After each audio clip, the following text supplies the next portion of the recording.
So if you buy a property in Spain, you may be interested to know that there are several different water options available to you depending on the area that you live in.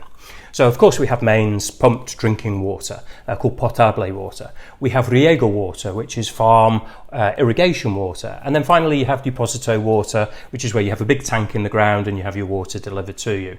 There are several other options available to you as well.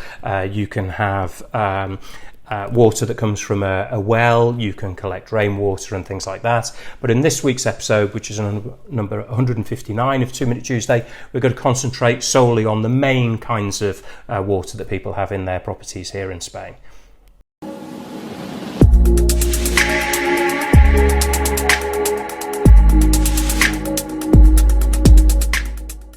Okay, so as I said, there are three main types of water that you can have, and depending on where you live really depends on the kind of water that is available to you. You may be lucky and in some areas have access to Reigo water and Potable water, but in some areas you may be limited to one kind.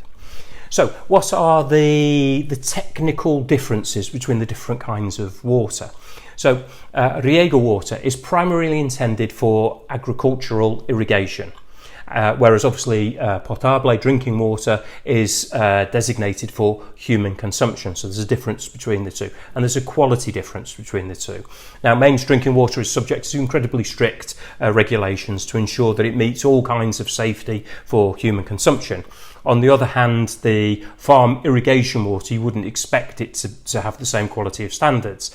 And it focuses more on parameters that are to do with things like plant health and growth, rather than direct human contact.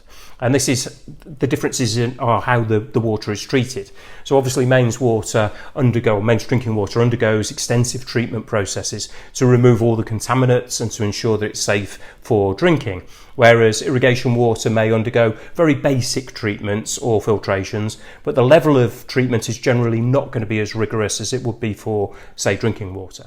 And now, mains drinking water is often going to contain additives like chlorine and fluoride to ensure that it's safe and enhance the public health benefits of the water. Irrigation water obviously isn't going to be like that, and it's going to have a different chemical composition depending on its source and the agricultural practices that it may be used for. And it can include the presence of natural minerals or fertilizers.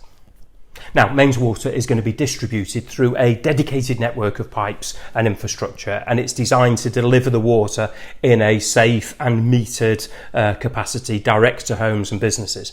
Irrigation water is normally distributed through a separate system, such as canals or irrigation channels, or a dedicated pumped irrigation network of pipes to supply water to the agricultural fields. And it's important to note that specific characteristics of Spanish Reigo water are based on regional practices and regulations. So you may find that the Reigo water in one area is very different to a Reigo water in another area, depending on what the primary crops are that are going to be grown in that particular area. Now, if you're concerned about the water that's available, then obviously speak to your lawyer or your agent, and they will be able to investigate the different waters that are available with the property or in the area that you're looking for. But really, as a general rule of thumb, you find that mains potable water, drinking water, is available in cities, towns and villages. It's safe to drink. All urban areas will have mains drinking water. And if you're in a countryside area that's very close to an urban area, then you may be lucky and have that. Reigo water will be in the more rural areas, and that's the water that will be used by the farmers for the crops. And that water, you can maybe have access to it for the house, but it isn't drinking water. And then finally, I mentioned it right at the start, we have Deposito water. And this is, for example, if you live on the side of a mountain, miles from the nearest pumped water supply, then maybe your only option is going to be having a Deposito tank, where a tanker will come and deliver, and the tanker will typically carry 10, 12, 18,000 litres, and they'll come and fill up your Deposito tank. And you could have a huge tank, 40,000 litres, and so you can have a couple of tankers come and fill that up. And if you find that the tanker still has some water in it, they will generally deposit the remainder of the water rather than drive it away. They'll put it in the swimming pool for you. And the very final option that we touched on very briefly at the start is self-sufficiency. where some people will have a system where they collect rainwater, not that we have an awful lot of it here, or they'll have access to a river or a stream, or more likely they'll have a well that they can then access water from. But this is a very small minority of people and not really worth covering in this video. So there we go, real quick, simple episode for you this week. If you're watching this on YouTube, please like the video and subscribe, because then you'll be kept up to date with all the new videos that we do, the information videos as well as property videos.